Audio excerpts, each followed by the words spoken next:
రేపటి నుంచి ప్రారంభమయ్యే టీడీపీ మహానాడులో వడ్డించే ఫుడ్ ఐటమ్స్ హైలైట్స్ కాబోతున్నాయి. అందరికీ గుర్తుండే విధంగా భోజన ఏర్పాట్లు జరుగుతున్నాయి. మంత్రి అయ్యన్న పాత్రుడు ఆధ్వర్యంలో దాదాపు 42 రకాల ఐటమ్స్ సిద్ధం చేస్తున్నారు. ఈ ఐటమ్స్ కి సంబంధించిన మరింత సమాచారాన్ని మా ప్రతినిధి దేవి అందిస్తారు.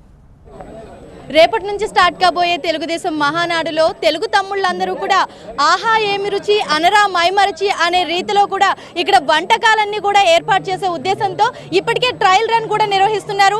దాదాపు చాలా రకాల వెరైటీస్తో తెలుగు తమ్ముళ్ళందరికీ కూడా భోజన సదుపాయాలు ఏర్పాటు చేస్తున్నారు. ఇక్కడ అయ్యన్న పాత్రుడు గారు ఉన్నారు, వారిని అడుగుదాం. సార్ చెప్పండి, ఎలాంటి ఏర్పాట్లు చేస్తున్నారు? ఫుడ్ విషయంలో ఎన్ని రకాల ఐటమ్స్ తయారు చేస్తున్నారు? అంటే మీరు రేపు ఎల్లుట 29 తారీఖు కూడా మహానాడు సందర్భంగా భోజనాలు ఏర్పాటు చేసే కమిటీకి మేము అందరూ మెంబర్గా ఉన్నాం. నేను చైర్మన్గా ఉన్నాను.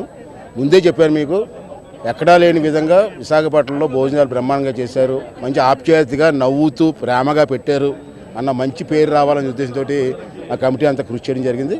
వంటకాలు అయితే మెనూ ఆల్రెడీ రిలీజ్ చేశాను. ఆ మెనూ కంటే 1 or 2 ఐటమ్స్ ఎక్కువ ఉంటే తగ్గించి ఏర్పడలేదు.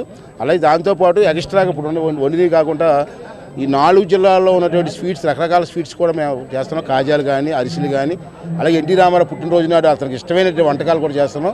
అదే అందరూ మెచ్చుకునే విధంగా, అందరూ మెచ్చే విధంగా కూడా మేము చేసి అందరూ కూడా ఫ్రీగా, ఇంతకుముందైతే మహానాడులో ఒకటే కౌంటర్ ఉండేది, ఒకటే షెడ్ ఉండేది. ఇప్పుడు 3 షెడ్లు వేసి అందరూ ఫ్రీగా హ్యాపీగా భోజనం చేసి విశాఖపట్నంలో మంచి భోజనం పెట్టారనే పేరు రావాలన్నదే మా అభిప్రాయం. ఆ ప్రజంగా పనిచేస్తున్నాం.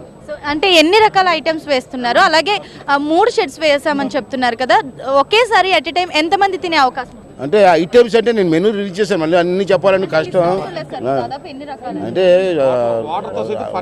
మొత్తం రోజుకి 42-43 ఐటమ్స్ వాటర్తో కూడా లెక్కేసుకుంటే, వాటర్ కూడా లెక్కేసుకుంటే 42-43 అవుతాయి. అది కాకుండా రోజుకి 35,000 మంది మధ్యాహ్నం భోజనాలు అమ్మ. మళ్ళీ ఉదయం 15,000 మందికి ఉదయం టిఫిన్ ఉంటుంది. మళ్ళీ రాత్రి 15,000 మందికి డిన్నర్ ఉంటుంది.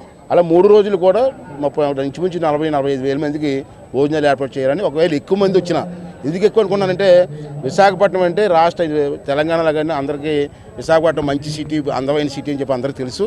అంతే సిటీని చూడడానికి కూడా చాలా ఎక్కువ మంది వస్తారు కాబట్టి వాళ్ళు కూడా ఇబ్బంది లేకుండా ఒకవేళ 50,000-60,000 మంది వచ్చినా భోజనాలు పెట్టడానికి మేము సిద్ధంగా ఉన్నాం.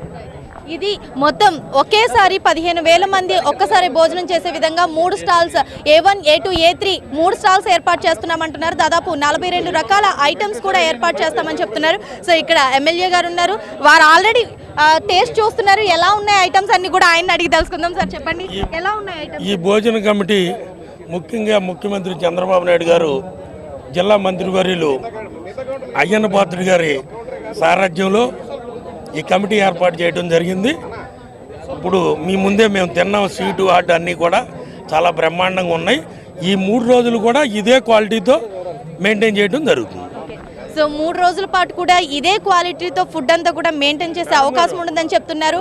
అన్నీ కూడా ఐటమ్స్ కూడా చాలా చక్కగా ఉన్నాయని చెప్తున్నారు. సో దీనితో పాటుగా వాళ్ళు ఈ 3 రోజులు కూడా ఎటువంటి లోటు లేకుండా తెలుగు సంప్రదాయ రీతిలో ఎలాంటి ఐటమ్స్ అయితే ఉంటాయో అవన్నీ కూడా వచ్చే తెలుగు తమ్ముళ్ళందరికీ రుచి చూపించాలన్న ఉద్దేశంతో మెనూ అంతా కూడా ఏర్పాటు చేసుకున్నామని, అందరూ కూడా చాలా సంతోషంగా, తృప్తిగా, ఆహ్లాదకరంగా ఒకే కుటుంబంలో ఏ విధంగా అయితే భోజనం చేస్తారో ఆ విధంగా తెలుగుదేశం మహానాడులో కూడా భోజనం చేసే రీతిలో మేము ఇక్కడ ఏర్పాట్లు చేశామని కూడా ఇక్కడ చెప్పడం జరుగుతుంది. కెమెరా పర్సన్ బాబుతో దేవి, TV9 వైజాగ్.